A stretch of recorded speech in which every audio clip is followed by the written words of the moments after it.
Have you ever watched a brilliant man, someone who solves complex problems, leads teams, builds things from nothing, completely fall apart over a woman who was clearly wrong for him, and then watched him do it again and again, like he was magnetically drawn to the same fire, fully aware it would burn him, going back anyway? Maybe you don't have to look very far to find that man. Here's the uncomfortable truth nobody wants to say out loud. The smartest men you know are often the most predictable when it comes to love, not occasionally, consistently. And here's what makes it so strange and so worth talking about. Research shows that men with higher cognitive ability tend to be genuinely better at long-term planning, at spotting patterns, at assessing risk. These are the men who make sharper decisions at work, who see through problems others miss. And yet when it comes to choosing a partner, many of them walk into the same trap, wearing the same blindfold time after time. They see everything clearly except the one thing that's destroying them. Carl Jung spent decades trying to understand why. What he found wasn't just fascinating, it was unsettling. Because the problem has almost nothing to do with how smart a man is. It goes somewhere far deeper, into a part of the mind most men don't even know exists. And once you see it, you'll start recognizing it everywhere. Let's start with something Jung believed about every man without exception. Somewhere deep in the unconscious mind, every man carries an internal picture of what a woman should feel like. Not look like, feel like. Jung gave this a name, the Anima. Think of it as an emotional blueprint, a subconscious template built entirely from the earliest experiences of his life, before he had any real tools to process what was happening to him. The Anima is assembled in childhood from the first women who shaped him, his mother, his sisters, a caregiver, a teacher. It's drawn from their warmth and their distance, their availability and their moods, their presence and their silence. All of that gets quietly absorbed and solidified into what you could think of as an emotional fingerprint, a subconscious definition of what woman means to that specific man. Here's the part that changes everything. The Anima doesn't operate in daylight. It works silently in the background, like an invisible filter running behind every screen, quietly ranking every woman he meets against criteria he never consciously agreed to. And the quality it almost always ranks highest, above kindness, above compatibility, above whether she's actually good for him, is familiarity. This is why a man can meet someone warm, stable, and genuinely loving and feel almost nothing. No pull, no electricity, and then meet someone who carries the emotional signature of his oldest wounds and feel absolutely certain he's found the one. Jung would say, in a sense he's found a match for his unconscious.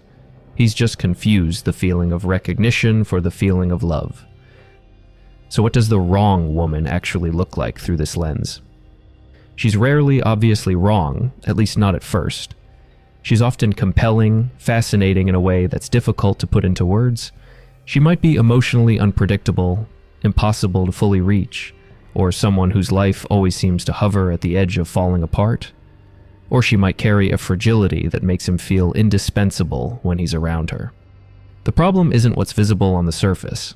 It's buried in the reason he was drawn to her, in a place he hasn't looked yet. Here's where it gets really interesting, and where most men completely lose their footing. Jung argued that, in the early stages of falling in love, a man is rarely falling in love with the actual woman in front of him. He's projecting his anima onto her. She becomes a blank screen, and his unconscious projects a film onto her that's been in production since childhood. He's falling in love with a part of himself he's never consciously explored, and it feels completely, utterly real. This explains so much. That sense of, I've known her my whole life after 2 weeks. That conviction that she understands something about him no one ever has. That absolute certainty that this is it, this is the one. Those feelings aren't fake. They're just often about something inside him, rather than about who she actually is. And here's why intelligent men are especially vulnerable to this. They've spent years being rewarded for trusting their instincts. Their gut in business, in creative work, in reading people has been validated again and again.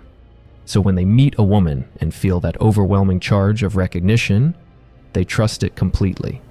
They give it the same weight they'd give their best professional judgment.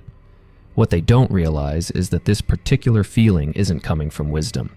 It's coming from a wound that never fully healed. A psychology experiment from 1974 makes this painfully vivid. Researchers Donald Dutton and Arthur Aaron had men cross either a high, swaying suspension bridge over a canyon or a low, stable bridge. The men who crossed the frightening bridge were significantly more likely to feel attracted to a woman they met on the other side. Their bodies were interpreting the anxiety from the bridge as romantic attraction. Fear had been mislabeled as desire.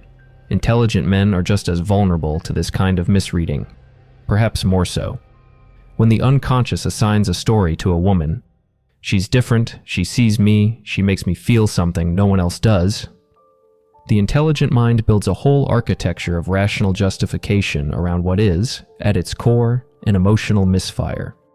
He'll explain to his friends, calmly and persuasively, exactly why this relationship makes complete sense. The reasoning will be impressive, well-structured, built entirely on sand. Stop for a second. Think about the last time you fell hard for someone in the early stages. How much of what you felt was actually about who they were, and how much was about something older inside you that recognized a familiar frequency? Be honest with yourself. Here's something almost nobody says directly. Many intelligent men are genuinely bored by emotional simplicity. Their minds crave stimulation, challenge, and novelty. These are the same qualities that make them exceptional professionally. In love, those same qualities can be devastating. A stable, emotionally available woman can feel underwhelming to a man whose nervous system has been calibrated for intensity. She doesn't trigger that pull. There's no constant crisis to manage, no emotional puzzle to decode. To his nervous system, that registers as flatness, as a quiet signal that something important is missing. A dramatic or emotionally volatile woman, on the other hand, generates constant stimulation. There's always something to solve, always a mountain to climb. For this kind of man, that registers as depth, as passion, as meaning. But what he's actually experiencing is anxiety dressed up as love, and chaos mistaken for connection. The philosopher Alain de Botton made an observation that cuts straight to this. What we call chemistry is often just the unconscious recognition of a familiar emotional pattern. We don't fall for people who are good for us. We fall for people whose emotional frequency matches the one we were tuned to earliest in life, even when that frequency was painful, especially when it was painful. Here's a question that might genuinely make some of you uncomfortable. If a woman is consistently kind, available, and honest with you, and your reaction is, "I just don't feel that spark," is it possible you're confusing chemistry with chaos? Because those are two very different things, and most people have never actually separated them. Drop a comment if that one landed. One of the most vivid historical illustrations of this is F. Scott Fitzgerald, one of the greatest American novelists of the 20th century, and his marriage to Zelda Sayer. She was electric, unpredictable, and creatively chaotic. He knew she was volatile before they married. Friends warned him. He went ahead anyway because she made him feel something, and for a man like Fitzgerald, the feeling of something was indistinguishable from the feeling of being alive. Their marriage became one of the most documented disasters in literary history. Mutual jealousy, Zelda's deteriorating mental health, Fitzgerald's deepening alcoholism.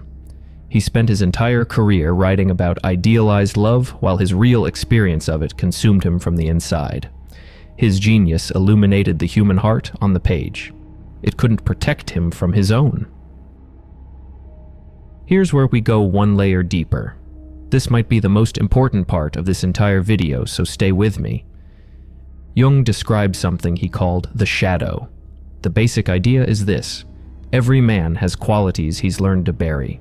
Vulnerability, emotional rawness, chaos, intensity, the parts of himself that didn't fit the role he was supposed to play. For intelligent men who've been rewarded their entire lives for being rational, composed, and controlled, these are exactly the qualities that got trained out of them early. Think of the shadow as everything you were told you couldn't be.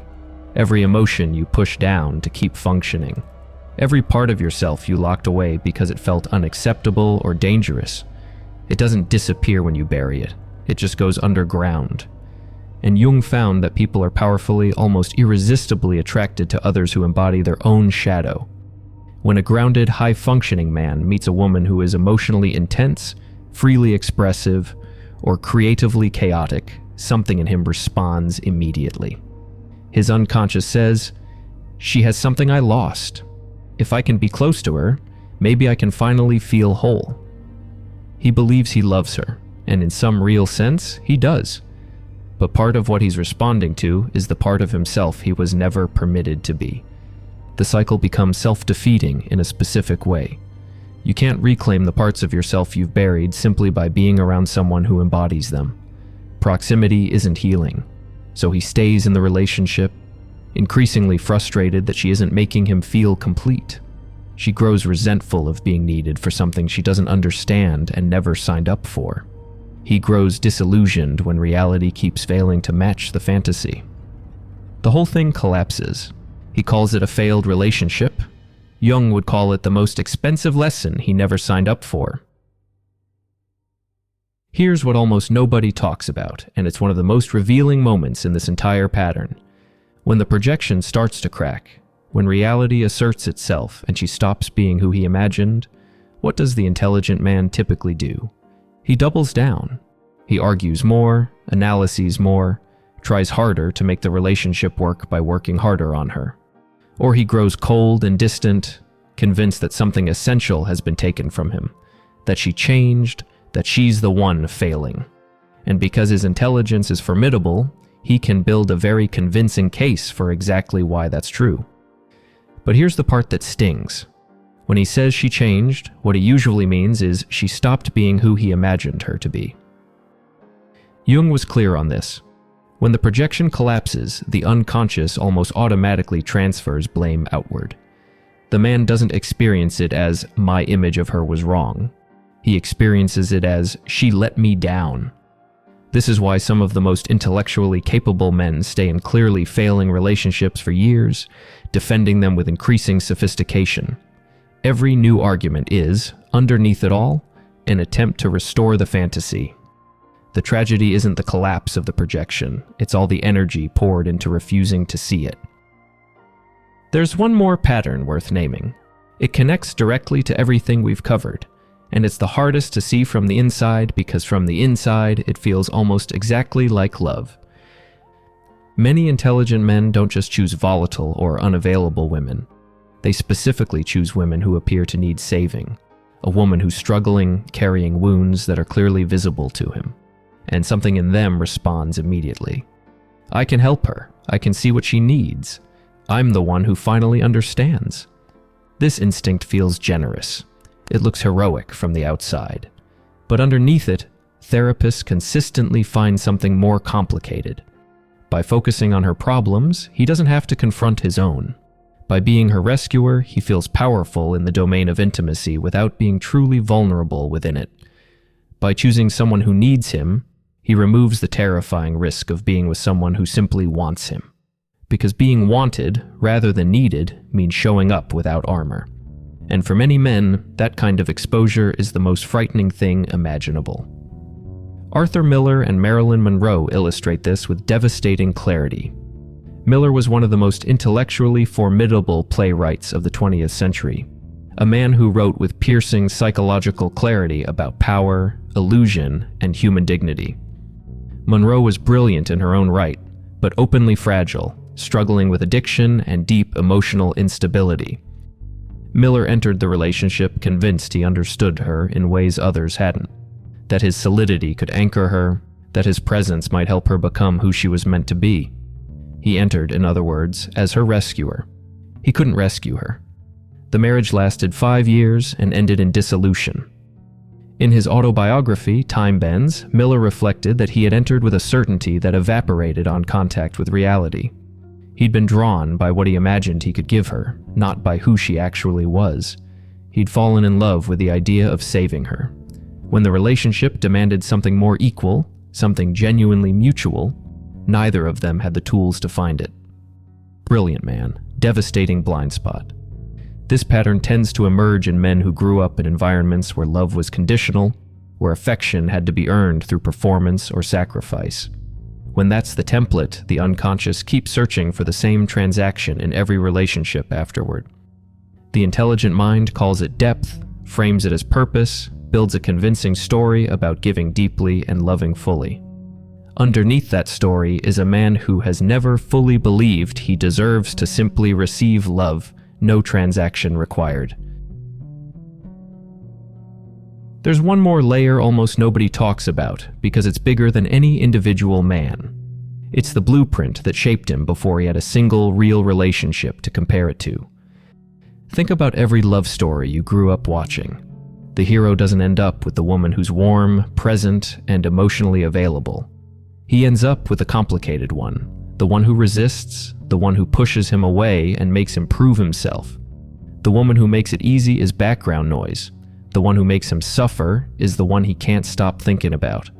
These stories aren't small influences. They're foundational. They teach men, before they have any real experience to compare them to, that difficulty equals value, that unavailability signals depth, and that real love is something you have to bleed for. And then social media made it significantly worse, flooding every platform with dramatic, cinematic love while the quiet moments of a genuinely healthy relationship stayed invisible. The mundane accumulation of real intimacy doesn't go viral, the wreckage does. So a man's internal template for what love should feel like gets shaped by his earliest wounds and reinforced by everything he consumes every single day. All of it pointing toward the same conclusion. Intensity equals love. That idea might be the most damaging lie the culture ever handed him. Jung was explicit about something, and it's worth taking seriously. Understanding these patterns isn't enough to change them. Awareness without action is just sophisticated self-knowledge. It makes you more articulate about why you keep making the same mistake. It doesn't stop you from making it. What Jung called for was a process he named individuation, the ongoing, lifelong work of confronting and integrating the parts of yourself you've buried or denied. It's less of a destination and more of a practice. For a man caught in this cycle, it means doing something that runs directly against every instinct he has, turning the lens inward. Here are the questions his framework demands. They aren't comfortable. When did I first feel this exact feeling in a relationship? What did the earliest important women in my life feel like emotionally? Is what I'm calling chemistry a signal of genuine connection or the static of something unresolved? Am I drawn to her or drawn to how I feel about myself when I'm around her? Do I feel valued in this relationship or do I feel useful? The intelligence that makes a man exceptional elsewhere actively works against him here because it's very good at building convincing reasons why he doesn't need to ask those questions. He's read about psychology, he understands the theory, he's already self-aware. But reading a map isn't walking the terrain. Two things tend to separate men who actually break this cycle from those who simply understand it. The first is developing a tolerance for emotional simplicity. For a man whose nervous system has been wired for intensity, this is genuinely hard. It means learning to sit with the quiet of a stable relationship without interpreting that quiet as a warning sign. Consistency isn't boredom. A woman who shows up honestly and steadily is offering something the chaotic relationships never could. The nervous system will keep asking, "Where's the tension?" The work is learning to answer, "There isn't any, and that's the whole point."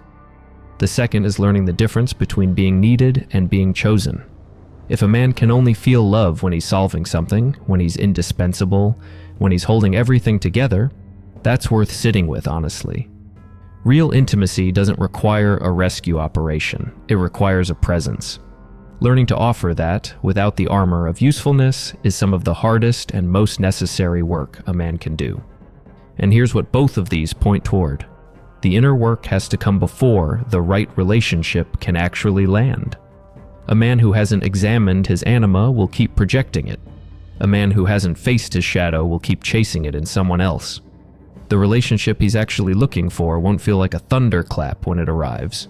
It'll feel, at first, almost quiet, which is exactly why so many men walk straight past it. Here's something that genuinely surprises men when they first encounter it, usually long after doing the work Jung described. A healthy relationship doesn't feel like a lightning strike. For a man who spent years chasing that electric charge, it initially feels quiet, almost ordinary, suspiciously easy. His nervous system starts asking, where's the drama? Where's the urgency? Something must be off.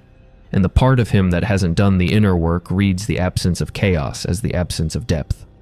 What's actually happening is that he's experiencing, maybe for the first time, what emotional safety genuinely feels like. And emotional safety, when you've been wired for intensity, can register as boredom. This is one of the cruelest tricks the nervous system plays. It's been calibrated to read a specific emotional frequency as love. When a steadier, quieter frequency appears, it feels foreign, even wrong. The psychologist Esther Perel makes an observation that cuts straight to this. Many people have never learned to desire what they already have, because they have always equated wanting with chasing. The man who does real inner work starts to discover that depth doesn't require turbulence. A woman who's consistent, honest, and genuinely present carries a complexity that reveals itself slowly, through the quiet accumulation of being truly known, through conversations that go somewhere unexpected, through the rare experience of being seen without needing to perform. This kind of love doesn't arrive in a single electric moment. It builds. And what it builds into is something the projection-driven relationships could never produce. Actual intimacy. Being fully known and fully chosen by another person. Wanted rather than needed. Known rather than idealized. The absence of pain is not the absence of passion. Most men figure that out much later than they should, and maybe that's the most radical idea in all of Jung's work on love. The relationship most intelligent men are searching for isn't waiting in the right woman. It's waiting in the work of becoming the right man, someone who has faced his own darkness, integrated his own shadow, and learned to offer presence rather than projection. So let's come back to where we started. That brilliant man who keeps choosing the wrong woman, the one who should know better, who on some level does know better, and who keeps ending up in the same place anyway. He isn't foolish. It isn't bad luck. He's been following a map drawn in childhood, in a language the conscious mind doesn't speak, toward a destination that feels exactly like love, but is actually a wound wearing a human face. Jung believed the unconscious will keep sending you the same lesson, through different people and different circumstances, until you finally learn it. The relationship that broke you might not have been a failure. It might have been the most expensive education you've ever received, and quite possibly the most important one. The real question isn't just why intelligent men choose the wrong women. The deeper question is, what would it actually take to stop choosing based on what feels familiar and start choosing based on what is actually true? That question doesn't have a quick answer. It has a lifetime of practice as an answer. Now I want to hear from you. Which part of this hit closest to home? Have you watched this pattern play out in your own life or in someone you know? Tell me in the comments, because the real conversation always happens after the video ends. If you know someone who needs to hear this, share it with them. And subscribe if you want to keep going deeper into the ideas most people are afraid to say out loud. There's a lot more coming.